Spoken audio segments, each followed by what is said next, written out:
I don't think y'all understand exactly what this episode just did for us.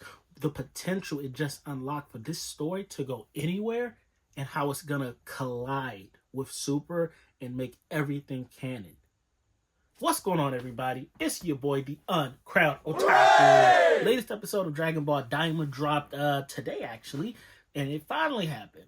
With the title being called Awakening, I think we all knew what that meant for Daima. We were getting Super Saiyan 4. And I guess, spoilers, I should say. I already done told y'all Super Saiyan 4. And you know what? I didn't put it in the thumbnail last time. I'm going to put it in the thumbnail this time. Spoilers up ahead. But we talking about the latest episode. Goku finally did it. It hasn't been confirmed exactly that they're calling it Super Saiyan 4. But the look is exactly like what a Super Saiyan 4 looks like. There's some slight differences.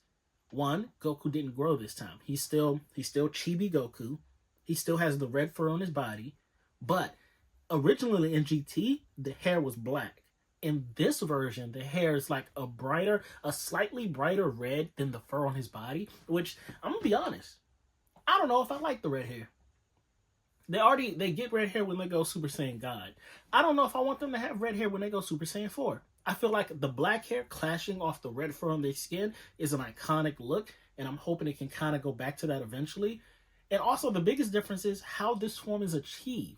And I don't know how Vegeta's going to do it unless the Namekian can do it twice. But yeah, the old Namekian literally walked up to Goku when he was beat down by Goma. He got knocked out of Super Saiyan 3, knocked out of Super Saiyan, and he's just there ready to admit defeat. The Namekian's like, hold on, I got something for you. He won't say that, but in my mind, he got the old player voice, and he goes, hold on there, young whippersnapper. Let me go ahead and hip you to some game. Puts his hand out, imbues him with energy, and next thing you know, Goku starts changing. You feel that immense ki. Even Piccolo was like, what's that ki pressure? Oh my god. Vegeta couldn't believe what was happening either. Goku just grew firm. It was funny to see him still in his small form, but he was built like a brick house, just chiseled from the gods. But he's still like a little kid. Like, y'all ever seen that meme? I think it was like a little Russian kid who's like training to become a gymnast, and he's on the bars, but he's like ripped to shreds to look like a little grown man. That's exactly what Goku looked like in this Super Saiyan form.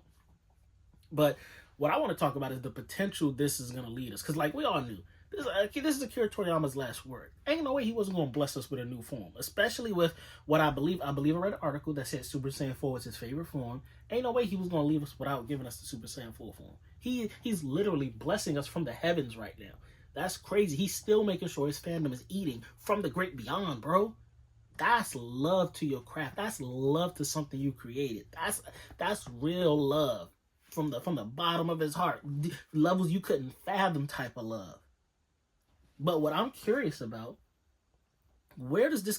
how does this all link to Super?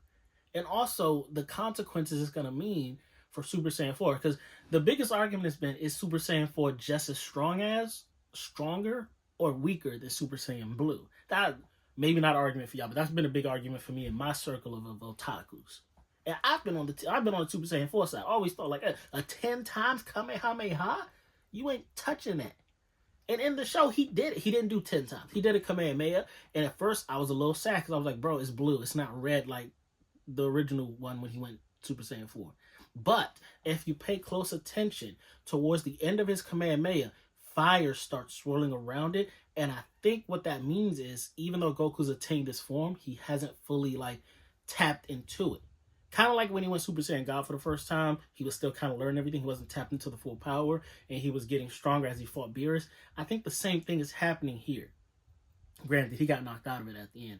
But seeing that fire swirl, I think that means the power is finally starting to take roots in Goku's body. So maybe the next time we see him transform, maybe he will have black hair. We don't know. I think this was a preliminary forced form, but not the full form of Super Saiyan 4. And where I get concerned is because this form wasn't even strong enough to take down Goma with his evil eye. Now, I don't know how we can scale this, because generally all of Daima has been scaled to a perfect cell to a slightly lesser than Buu.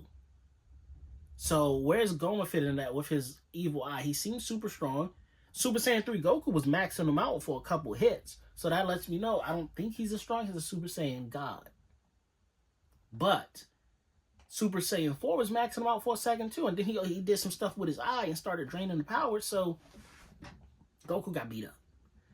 So where do we scale Goma in terms of power? I think he scales lesser than a Super Saiyan God Super Saiyan, which is red hair.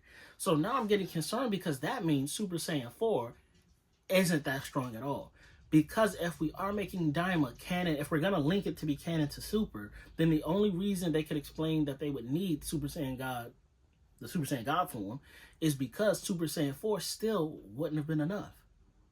Unless they're going to retcon everything in the movie. You see what I'm saying? Like, now this episode, to me, is slowly but surely confirming that Super Saiyan 4 is indeed weaker than every form we're seeing in Dragon Ball Super.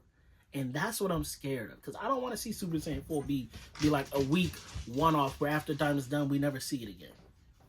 But we're probably going to get Super Saiyan 4 Gogeta. My dog's about to go crazy. I'm not going to edit it out. We're just going to hear my dog's part. We're about to get Super Saiyan 4 Gogeta as well. Because you think Vegeta's going to see that and not ask the Namekian to power him up too? Knowing that Goku's knocked out, I'm the only hope. Give me the same treatment. And then Vegeta, classic Vegeta, gets powered up, make an entrance, gets beat down. Then he's going to fuse with Goku. Super Saiyan 4 Gogeta was going to beat up Goma and whoever else that might show up. I don't know whoever else might show up, might not show up. We got to see what the wish was at the end of this episode. But it's the same thing that happened with Omega Shenron. You get two Super Saiyans, you fuse them, you get one powerful Super Saiyan 4, and he's going to do his thing. But again, the red hair is throwing me off, bro. I need the black hair. Give me the black hair back. But I do love that they brought back Super Saiyan 4. I think they really listened. They knew the fandom wanted it, so I have no complaints. Love the episode. Are y'all still watching Dragon Ball Daima? Comment down below. Let me know how you like this episode. Uncrowned Kingdom. I've been your boy, the Uncrowned Otaku. That's the fire that keeps the kingdom burning safe, and I'm going to see y'all in the next episode. And Goku still got meaner in that Super Saiyan 4 form. So, you know, it's staying true. The higher levels you go, the more you lose your sense of humanity. That's still true because Goku a dog. He was a dog in that fight.